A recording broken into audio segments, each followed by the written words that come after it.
আসসালামু আলাইকুম সবাইকে। আমার চ্যানেল ক্রাফটর থেকে আমি বিথি আপনাদের সবাইকে স্বাগত জানাচ্ছি আমার আজকের ভিডিওতে। তো আজকের ভিডিওতে আমি দেখাবো যে কীভাবে প্রজাপতি দিয়ে আপনাদের দেওয়ালকে আপনারা করতে পারবেন আরও সুন্দর। তো চলুন ভিডিওটি শুরু করা যাক। তো আমি এখানে নিয়েছি ফেভিকল, কেচি এবং কিছু কাগজ। যেহেতু আমি আজকে একটি কালারের প্রজাপতি বানাবো, সেহেতু আমি একটি কালারের কাগজ এখান থেকে বাছাই করে নিয়েছি। তো আমি এখানে ফোল্ড করে নিয়েছি কাগজটি। আপনারাও ভালো করে ভিডিওটি দেখেন, তাহলে বুঝতে পারবেন এটা বানানো কতটা সহজ। তো এভাবে ফোল্ড করে নিয়ে আমি নিচ দিয়ে কেচি দিয়ে কেটে নেব। ধীরে ধীরে ভিডিওটি দেখলে আপনারা বুঝতে পারবেন। তো আমার এখানে কাটা শেষ, কিন্তু আমি বেঁচে থাকা কাগজটুকু ফালাবো না, এটা সাইডে রেখে দেবো। এটা দিয়ে আমরা পরবর্তীতে কাজে লাগাতে পারবো। এখানে আমি আমার ফোল্ড করার কাগজটাকে আরেকটি মাঝখান দিয়ে ফোল্ড করে নেব। পরে আমাদের আরেকটি ট্রায়াঙ্গেল হয়ে গেল। এখন আমি আরেকটি ফোল্ড করে নেব। আমার এই ফোল্ডটাও করা শেষ।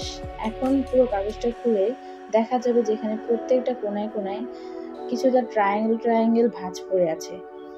তো আমরা সেই ভাঁজ অনুযায়ী আরেকটি ট্রায়াঙ্গেল তৈরি করে নেব। সাইড থেকে ভাঁজ করে মাঝখানে এনে আমরা একটি ট্রায়াঙ্গেল তৈরি করতে পারবো। তো এখানে আমার ট্রায়াঙ্গেলটা কিন্তু রেডি।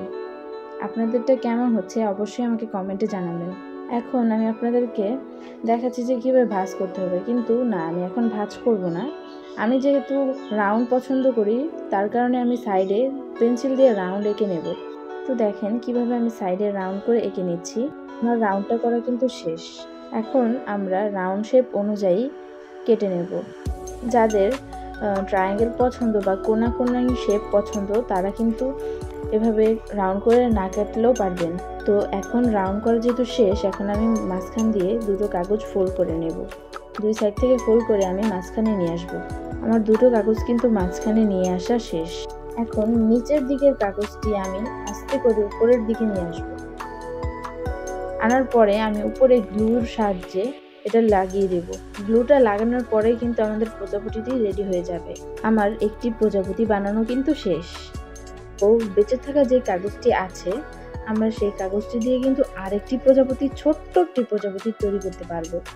তা আপনারা আগের টিপস ফলো করেই তৈরি করতে পারবেন। তবুও আমি আরেকবার দেখিয়ে দিচ্ছি। গাইস, আপনাদের কাছে আমার একটি অনুরোধ থাকবে, আপনারা আমার চ্যানেলটি অবশ্যই সাবস্ক্রাইব করবেন এবং ভিডিওগুলো ভালো লাগলে অবশ্যই লাইক করবেন এবং কোনো ধরনের প্রশ্ন থাকলে অবশ্যই কমেন্টের মাধ্যমে আমাকে জিজ্ঞেস করবেন। এবং আমার নিত্য নতুন ভিডিওগুলো সবার আগে পেতে সাবস্ক্রাইব করে পাশে থাকা বেল আইকনটিতে ক্লিক করে রাখবেন এবং অবশ্যই আপনাদের বন্ধুবান্ধবদের সাথে শেয়ার করবেন। আমি আরেকটি কথা বলে নিচ্ছি, আপনারা কিন্তু আমার চ্যানেলে শুধু ক্রাফটিং ভিডিওস না, আপনারা আমার চ্যানেলে হিজাব টিউটোরিয়ালস এবং সাথে মেহেদি টিউটোরিয়াল, কুশি কাটার ভিডিও, হাতের কাজের জামার ভিডিও, হাতের কাজের নানা জিনিসের ভিডিও আপনারা কিন্তু আমার চ্যানেলে অবশ্যই দেখতে পারবেন। তো আমার কিন্তু এখানে প্রজাপতিগুলো বানানো শেষ। এখন আমি এটি আমার রুমের দেয়ালে টাঙিয়ে দেব। তো বন্ধুরা, এভাবে আপনারা দেয়ালে লাগিয়ে নেবেন। আজকের ভিডিওটি এখানেই শেষ। দেখা হচ্ছে আরেকটি নতুন ভিডিওতে। আসসালামু আলাইকুম। সবাই ভালো থাকবেন, সুস্থ থাকবেন। আল্লাহ হাফেজ।